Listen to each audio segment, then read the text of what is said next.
Наш храм посвящен в честь великомученика Дмитрия Солунского, который жил в IV веке и был сыном римского консула.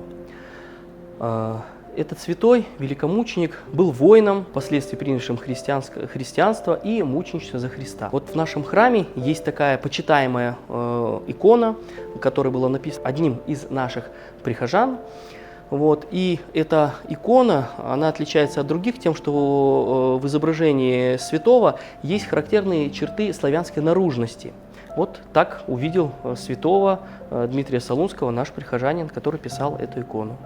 Также в нашем храме есть чудесная писаная икона Божией Матери Знамени. Так случилось, что промыслом Божьим в 2016 году, 10 декабря, в день памяти этой самой иконы, митрополит Александр Астенайский и Казахстанский меня рукоположил в сан иерея. Также в нашем храме есть не менее чудесная икона Божией Матери Владимирская. Сама икона выполнена в традиционном русском стиле, а вот уже киот и обрамление под киотом, они выполнены в стиле советского времени. Многие благочестивые люди, стремясь сохранить эти иконы у себя дома, они стремились их украсить всеми подручными средствами.